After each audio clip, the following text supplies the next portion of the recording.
Sir నమస్కారం sir. నమస్తే అండి. సార్ హీరో 'సుహాస్' గారు 'ఓ భామ అయ్యో రామ' అంటూ ఇవాళ ప్రేక్షకుల ముందుకు రావడం మనం చూస్తున్నాం సార్. 'సుహాస్' అంటే మంచి ఆడియన్స్‌కి ఒక ఎక్స్‌పెక్టేషన్స్ ఉంటాయి. మంచి కంటెంట్‌తో వస్తాడని చెప్పేసి మరి ఆడియన్స్‌ని ఇది కూడా అలరించిందా లేదా? ఈ సినిమా రివ్యూ ఏంటి సార్? అంటే థియేటర్‌కి వచ్చినటువంటి ఆడియన్స్‌ని పెద్దగా ఇబ్బంది పెట్టకుండా హ్మ్. వాళ్ళ నుంచి ఒక పాజిటివ్ నోట్ వచ్చేలాగా సినిమా ఉంటే చాలు.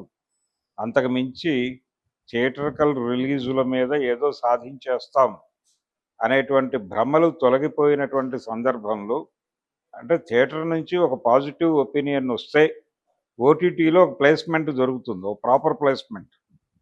ఇది ప్రాపర్‌గా అర్థం చేసుకొని తయారు చేసుకున్నటువంటి కథగా అనిపించింది నాకు ఈ సినిమా. 'ఓ భామ అయ్యో రామ' అన్న దగ్గర ఈ సినిమాలో హీరోయిన్ పేరు సత్యభామ. అలాగే ఈ సినిమాలో హీరో క్యారెక్టర్ పేరు రామ. అలాగే డైరెక్టర్ పేరు కూడా రాముడే. ఓకే. ఇవన్నీ కలిసొచ్చేలాగా అలా కథ అల్లుకున్నారు.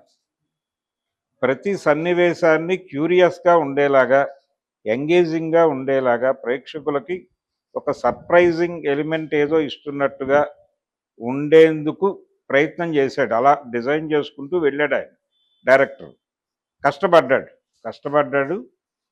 ఇందులో ప్రధానంగా చర్చించటానికి అవకాశం ఉన్నటువంటి పాయింట్స్ ఏవీ లేవు. అంటే ఇంతకుముందు ఆయన చేసినటువంటి 'అంబాజీపేట' సినిమా కావచ్చు, హ్మ్.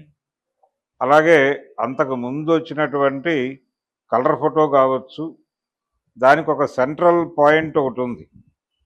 అలాంటి ప్రయత్నం కూడా చేయలే. అంటే నెమ్మదిగా హీరో స్థాయి పెరిగే కొద్దీ పలచనైనటువంటి కథలతో కూడా ఆడియన్స్ని థియేటర్కి రప్పించడం అనేది ఇమేజ్ యాడ్ అవుతుంది.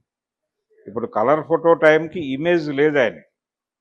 ఇప్పుడు ఇమేజ్ యాడ్ అయింది. ఇమేజ్ యాడ్ అయిన తర్వాత కథకి సంబంధించినటువంటి కసరత్తు ఎక్కువ చేయటమా తక్కువ చేయటమా అనేటువంటి ఒక మీమాంసలోకి వెళ్ళిపోతున్నాం మనం. మలయాళ పరిశ్రమలో ఆ గోల్ లేదు.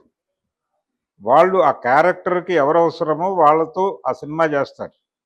మన దగ్గర బడ్జెట్ బట్టి హీరోని డిసైడ్ చేసుకుని అప్పుడు కథ వండుతారు. అలా తయారు చేసినటువంటి ఒక కథ ఇది. ఓకే. ప్రజెంట్ సిచ్యువేషన్స్, మనకి అవైలబుల్గా ఉన్నటువంటి హీరో, వీళ్ళతో ఎలాంటి సినిమా చేయొచ్చు అనేది ఒక గ్రాఫ్ గీసుకుని ఆ పరిధిలో చేసిన సినిమా ఇది. హ్మ్. ఆ పరిధిలో చేసినప్పటికీ సినిమా ఎంగేజింగ్గా ఉండటంలో హీరోయిన్ క్యారెక్టర్ని చాలా కీలకంగా మలుచుకున్నాడు డైరెక్టర్. మలుచుకుని అంటే భారం మొత్తం హీరో మీద వేయకుండా కొంత భాగాన్ని షేర్ చేస్తూ కొన్ని సందర్భాల్లో కీలక బాధ్యతలే అప్పచెప్పి హీరోయిన్ పాత్రని తయారు చేసుకున్నాడు ఆయన. అంటే సినిమాలో ఉండేటువంటి సర్ప్రైజింగ్ ఎలిమెంట్స్ అన్నీ ఆ క్యారెక్టర్తో లింక్ చేశాడు. తద్వారా హీరోయిన్ పాత్రకి కథలో హీరో పాత్రతో సమానమైనటువంటి ఒక ప్రాముఖ్యత దొరికింది. ఓకే. ఈ ప్రాముఖ్యత దొరకటం అనేది గొప్ప విషయం కాదు, కానీ ఆ ప్రాముఖ్యత ఉన్నటువంటి క్యారెక్టర్ని ప్రాపర్గా పోర్ట్రేట్ చేయగలిగితేనే ఆ నటీమణి సినిమా హిట్ అవుతుంది. లేకపోతే ఆ క్యారెక్టర్లో పెట్టినటువంటి కంటెంట్ మిస్ఫైర్ అయితే సినిమా మీద చాలా ప్రభావం ఉంటుంది. హ్మ్. సినిమా ఫెయిల్ అవడానికి చాలా రీజన్ అవుతుంది. అందుకని అటువంటి ప్రమాదం జరగకుండా ఆ క్యారెక్టర్ని డైరెక్టర్ ఏ ఉద్దేశంతో డిజైన్ చేశాడో 100% అది తెర మీద కనిపించేలాగా అభినయించినందుకు ఆ హీరోయిన్ క్యారెక్టర్ చేసినటువంటి మాళవిక మనోజ్ని అభినందించాలి. ఆ అమ్మాయి చాలా మంచి పెర్ఫార్మెన్స్ ఇచ్చింది. తొలి పరిచయం అని చెప్పారు వీళ్ళు, కానీ తను అలా అనిపించలేదు. స్క్రీన్ ప్రజెన్స్ బాగుంది, అలాగే తన పెర్ఫార్మెన్స్ కూడా బాగుంది. తనకి కొంత భవిష్యత్తు ఉంది. కొన్ని అంటే కొంత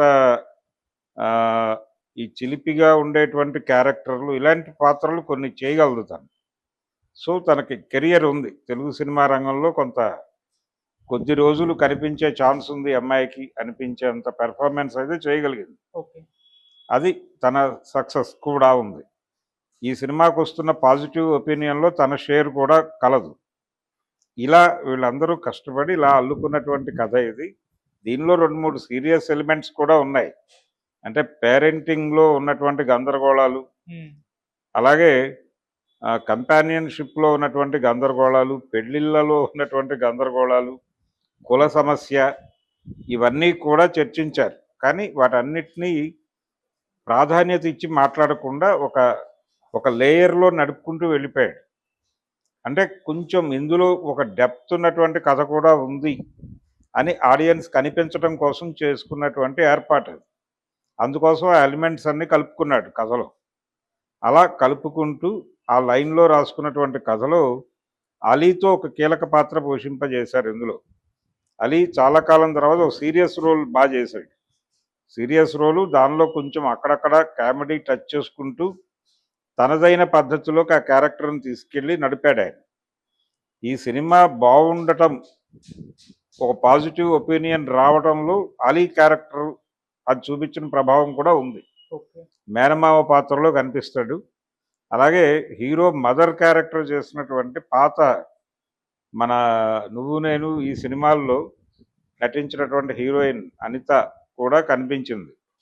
తను మంచి పెర్ఫార్మెన్స్ ఇచ్చింది ఈ సినిమాలో మదర్ క్యారెక్టర్లో.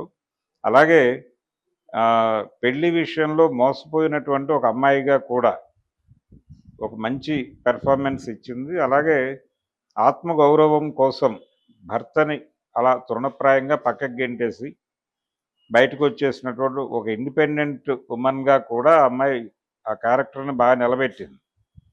అందుకని ఇలా ప్రతి క్యారెక్టర్ని కొంచెం కథలో దానికి ఒక ప్రాధాన్యత ఉన్నట్టుగా డిజైన్ చేసుకుంటూ వెళ్ళాడు. అంటే ఇది మొత్తం వర్కౌట్ చేసినటువంటి కథే. వర్కౌట్ చేయటం అన్న దగ్గర కష్టం కనిపించింది. ఇది దేనికోసం చేశారంటే థియేటర్లోకి వెళ్ళిన ప్రేక్షకుడు బయటకు వచ్చి నెగిటివ్గా మాట్లాడకూడదు, పర్వాలేదు అనైనా అనాలి, లేకపోతే బాగుంది అనైనా అనాలి. ఏదో ఒక శాతంలో పాజిటివ్ నోట్ రావాలి. ఈ పాజిటివ్ నోట్ ఆధారంగా ఓటీటీల్లో సినిమాని ప్లాంట్ చేయాలి. ఈ వ్యూహం ముందే అనుకుని డిజైన్ చేసినటువంటి కథ తీసిన సినిమా. ఇది వీళ్ళు ఏదైతే కోరుకున్నారో ఆ కోరిక తీర్చే అవకాశం అయితే కనిపించింది ఈ సినిమాలో. అందుకని వాళ్ళ మంచి ప్రయత్నం. ఇప్పుడు చాలామంది ఈ ప్రయత్నమే చేస్తున్నారు. థియేటర్ అనేది ఒక అవాస్తవము, థియేటర్కల్ కలెక్షన్స్ అనేది ఒక బూటకము అనే విషయం నెమ్మదిగా ఇండస్ట్రీలో చాలామందికి జీర్ణం అవుతోంది. ఆ జీర్ణం అవుతున్నటువంటి దశ, ఆ జీర్ణం అవుతున్నటువంటి డైరెక్టర్లు, జీర్ణం అవుతున్నటువంటి ప్రొడ్యూసర్లు ఎలాంటి కంటెంట్లతో ముందుకు వస్తారో మనకి ఈ సినిమా చూస్తే అర్థమవుతుంది. ఈ ఓ భామ అయ్యో రామ అనే సినిమా చూస్తే పూర్తి క్లారిటీ వస్తుంది. ఇప్పుడు ఇండస్ట్రీ యంగ్ జనరేషన్ ఏం ఆలోచిస్తోంది, సినిమాని ఎలా చూస్తున్నారు వాళ్ళు అనేది తెలుసుకోవాలంటే ఈ సినిమా చూడాలి. ఎంత రేటింగ్ ఇస్తారు? ఈ సినిమాకి 2 ఇవ్వచ్చు, కానీ పెర్ఫార్మెన్సెస్ వైజ్